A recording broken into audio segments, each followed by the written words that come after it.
کہتے ہیں کہ میں حضور کے ساتھ ایک جنگ پہ گیا تو واپس ہم آ رہے تھے تو اس جنگ میں بڑی فتح ہوئی. 5واں حصہ مال غنیمت کا ہم نے سرکار کی بارگاہ میں نذرانہ پیش کیا تو 80 اونٹ حضور کے حصے میں بھی آئے. اتنا نفع ملا.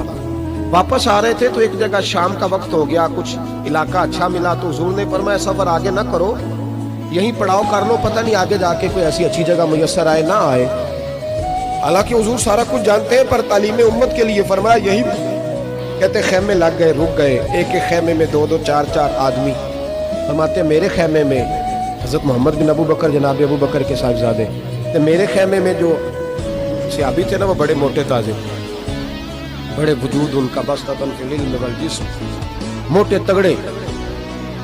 مغرب کی نماز پڑھنے ہم حضور علیہ الصلوۃ والسلام کی بارگاہ عالی مرتبت میں حاضر ہوئے. حضور کے پیچھے نماز پڑھی اقتداء میں. کہتے نماز مکمل کر کے نا تو صحابی کا دل کیا میں دست بوسی کروں. اس زمانے میں لوگ لکڑی کے جوتے پہنتے تھے, کھڑاؤں کہا جاتا تھا. حضور کے قدمین شریفین پر نالین مقدس نہیں تھے اور حضور کا وجود نا بڑا نازک تھا. صحابہ کہتے ہیں جب دست مبارک میں ہاتھ ملاتے تھے تو حضور کا دست مبارک کستوری سے زیادہ خوشبو والا ہوتا اور برف سے زیادہ ٹھنڈا ہوتا. تو فرماتے ہیں حضور کی بارگاہ میں نا نماز کے بعد جب صحابہ بکھرے تو وہ بھی آگے بڑھے. سلام لینے کے لیے جب آگے بڑھے نا تو جوش میں دوڑ کے آگے بڑھے. حضور کے دست مبارک کو چوما. لکڑی کے جوتے پہنے تھے, حضور کے قدم مبارک پہ جوتا نہیں تھا. انہوں نے اپنے پیر سے حضور کا پیر دبا دیا. وہ جو ہے میری بات پر, یہ باٹا کے جوتے پہننے والا جب کسی کا پیر دباتا ہے نا اور بندہ بھی تگڑا ہو تو ایک دفعہ سمجھ آتی ہے کہ کسی نے پیر دبایا ہے. محبوب کے دست مبارک میں چھڑی رہتی تھی, سنت مبارکہ ہے چھڑی رکھنا, آسام مبارک. جب اس صحابی نے پیر دبایا نا تو نبی پاک اب وہ چھوڑ بھی نہیں رہے, دیر ہو گئی, پیر پہ پیر رکھ کے کھڑے. تو تکلیف محسوس کی سرکار نے تو چھڑی پیٹ میں چبھائی. فرمایا یار میرا پیر تو چھوڑ دے. اب وہ پیچھے ہٹے تو بڑے پریشان ہوئے کہ یہ مجھ سے کیا ہو گیا, کانپنے لگے, رونے لگے. حضور نے فرمایا کوئی بات نہیں, جاؤ. صحابہ نے بھی ذرا گھور کے دیکھا, محبوب نیچے بیٹھ گئے, اپنا قدم مبارک دبایا. حضرت محمد بن ابو بکر کہتے ہیں ہم اپنے خیمے میں ہم لوگ چلے گئے. عشاء کی نماز بھی حضور کے پیچھے پڑھی پر وہ صحابی ساری رات سو نہیں سکے. یار یہ مجھ سے کیا ہو گیا, گرا جول کی نگاہ سے وہ سنبھل نہیں سکتا. میں نے حضور کو تکلیف دی, محبوب کو تکلیف دی. کہتے وہ تڑپنے لگے, رونے لگے. یہ مجھ ساری رات میں تسلی دیتا کہ یار وہ کوئی ایسی ویسی بات نہیں, اللہ نے ہمارے محبوب کو رحمت للعالمین بنایا اور حضور جانتے ہیں کہ تو نے جان بوجھ کے ایسا نہیں کیا. لیکن وہ اندر کا جو ہے نا وہ ماحول وہ ان کو سونے نہیں دیتا. کہتے ہیں سحری کا وقت ہوا, تہجد کا. سیدنا بلال حبشی آئے, خیمے کے باہر کھڑے ہو, کہنے لگے بندہ کدھر ہے جس نے کل مغرب کے وقت حضور کا پیر دبایا, کدھر ہے؟ کہتے ہیں اب تو وہ اور ڈرے اور کہنے لگے لگتا ہے میری مذمت میں قرآن آ گیا. محبوب کی غیر ارادی بے ادبی بھی اللہ کو پسند نہیں. کہا لگتا ہے آیتیں آ گئیں, پتہ نہیں میرے بارے میں کیا حکم آیا ہوگا.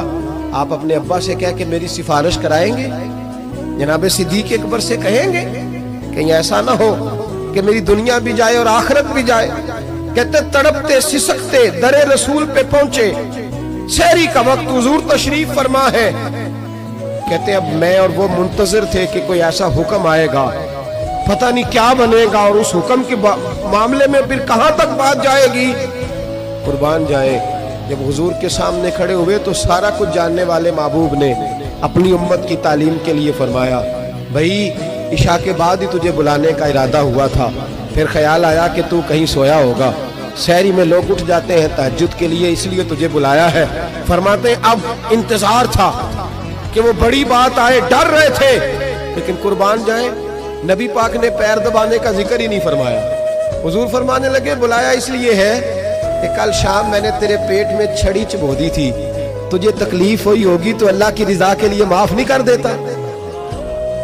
جناب محمد بن ابو بکر کہتے ہیں پہلے تو وہ اکیلا روتا تھا, اب ہم سب نے رونا شروع کر دیا. حضور آپ کیا فرما رہے؟ کہنے لگے نہیں یار بیچارے کا پیٹ بڑا ہے, میں نے چھڑی چبو دی, اس کو تکلیف ہوئی ہوگی. اور کیا لفظ ہے حدیث میں. محبوب فرمانے لگے میں ساری رات سو نہیں سکا. محبوب فرمانے لگے سو نہیں پایا, چل اللہ کی رضا کے لیے معاف کر دے.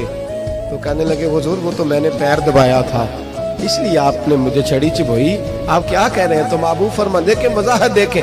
محبوب فرمانے لگے تو نے تو ان دیکھے پیر دبایا تھا, میں تو دیکھ رہا تھا, مجھے نہیں چھڑی چبھونی چاہیے تھی, چل تو کہہ میں نے معاف کیا. تو عرض کرنے لگے حضور جس طرح آپ راضی ہیں میں بھی اسی طرح ہی راضی ہوں. محبوب فرمانے لگے تو راضی ہے پر میں نہیں ابھی راضی. حضور آپ کیسے راضی ہوتے ہیں؟ فرمایا جی 80 اونٹ میرے حصے میں آئے ہیں, اگر تو سارے تحفے میں قبول کرے تو میں راضی ہو جاؤں گا. تحفے میں رکھ لے سارے. کون دیتا ہے دینے کو, فاضل بریلوی کا انداز میں ذرا دیکھیے, کون دیتا ہے دینے کو. اس کا پنجابی ترجمہ ہے کہ کون دیتا ہے, دینا واسطے جگرا چاہیے. کون دیتا ہے دینے کو, منہ چاہیے دینے والا ہے سچا ہمارا. اور